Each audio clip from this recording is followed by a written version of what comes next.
माघ महामहत्तम अध्याय 22। हरे कृष्णा, राधे राधे।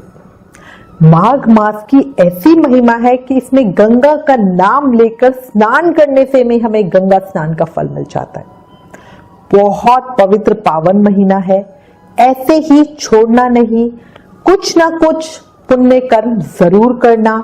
इस महीने में किए गए स्नान, दान, व्रत से भगवान श्री हरि विष्णु बहुत प्रसन्न होते हैं। आप नियम से ये माघ महत्तम सुन रहे हो, ये भी श्री कृष्ण की कृपा ही आप पे है।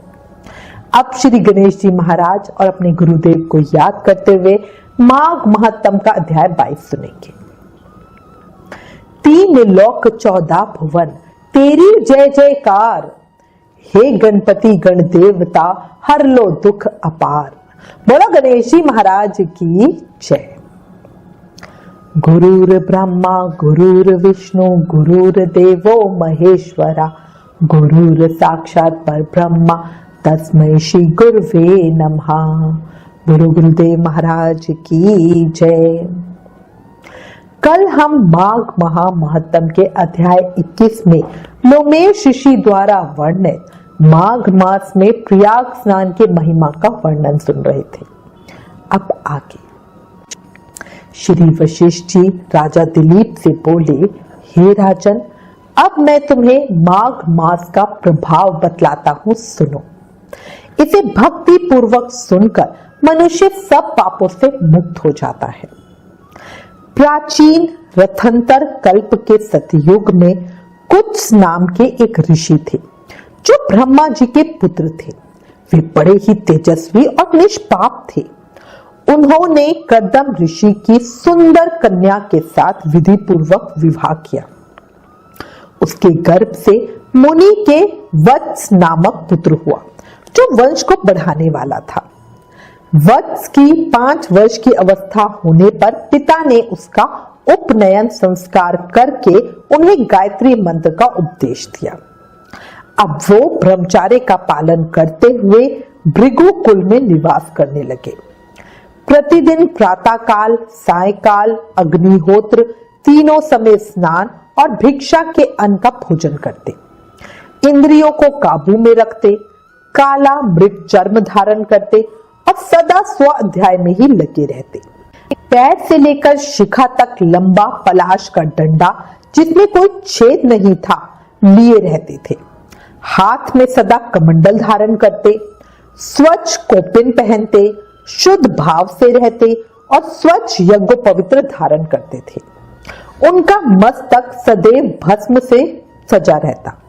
वो सबके नैनों को प्रिय जान पड़ते थे। प्रतिदिन माता पिता, गुरु, आचार्य, अनेक बड़े बूढ़ों, सन्यासियों तथा ब्रह्मवादियों को प्रणाम करते थे। वो सदैव यज्ञ में तत्पर रहते और शुभ कर्मों का अनुष्ठान करते। वो हाथ में पवित्री धारण करके देवताओं, ऋषियों और पितरों का तर्पण करते थे। फूल, चंदन और गंध आदि को कभी हाथ से छूते नहीं थे। मौन होकर भोजन करते थे। मधु और खारा नमक नहीं खाते थे, मधु यानी शहद। खड़ाऊ नहीं पहनते, सवारी पर नहीं चढ़ते, शीशे में मुंह नहीं देखते। नीला, लाल और पीला वस्त्र, खाट, आभूषण तथा जो भी वस्तुएं ब्रह्मचार्य आश्रम के प्रतिकूल बताई गई है, उन सब का वो स्पर्श भी नहीं करते थे, उन्हें छूते भी नहीं थे। सदा शांत भाव से सदाचार में ही तत्पर रहते थे। ऐसे उत्तम, आचारवान और ब्रह्मचार्य का पालन करने वाले वत्स मुनि सूर्य के मकर राशि पे रहते माघ मास में भक्ति पूर्वक प्रातः स्नान करते थे। वे उस समय विशेष रूप से शरीर की शुद्धि करते। माघ स्नान से उन्हें आत्मिक प्रसन्नता मिलती और वो मन ही मन अपने भाग्य की सराहना करते हुए सोचते, अहो भाग्य मेरा जो मुझे इस पश्चिम वाहिनी कावेरी नदी में स्नान का अवसर मिला। समुद्र में मिली हुई जितनी नदियां हैं, उन सब का प्रवाह जहां पश्चिम या उत्तर की ओर है, उस स्थान का प्रयाग से भी अधिक महत्व बतलाया गया है।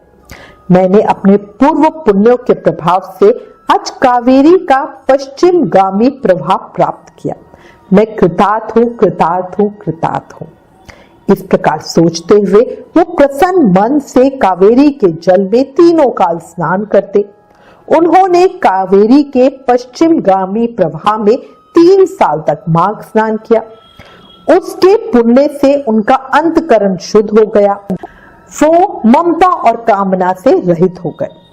तदंतर माता पिता और गुरु की आज्ञा लेकर वो सर्व पाप नाशक कल्याण तीर्थ में आ गए। उस सरोवर में भी 1 मास तक माघ स्नान करके उन ब्रह्मचारी वत्स मुनि ने तपस्या करनी शुरू कर दी।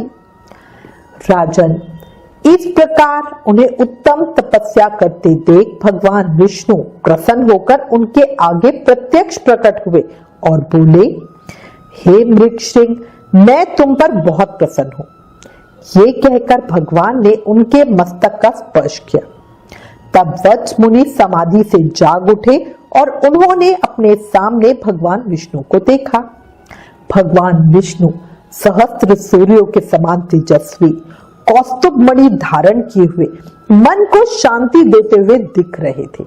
उन्हें देखकर वत्स मुनि ने बड़े वेग से उठकर भगवान को प्रणाम किया और बड़े भाव से उनकी सुंदर स्तुति की। भगवान की स्तुति और नमस्कार करके वत्स मुनि भगवान के सामने हाथ जोड़ के खड़े हो गए। उस समय उनके नेत्रों से आनंद के आंसू बह रहे थे और सारे शरीर में रोमांच हो रहा था। तब श्री भगवान ने कहा, हे मृगश्रृंग, तुम्हारी इस स्तुति से मुझे बड़ी प्रसन्नता हुई। माघ मास में इस सरोवर के जल में जो तुमने स्नान और तप किया, उससे मैं बहुत संतुष्ट हूँ।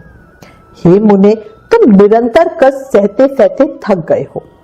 दक्षिणा सहित यज्ञ, दान, नियम तथा यमों के पालन से भी मुझे उतना संतोष नहीं मिलता जितना माघ के स्नान से होता है। अब पहले तुम मुझसे वर मांगो।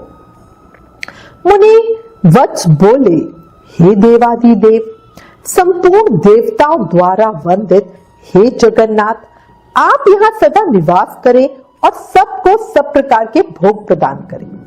आप सदा सब जीवों को सब तरह की संपत्ति दे।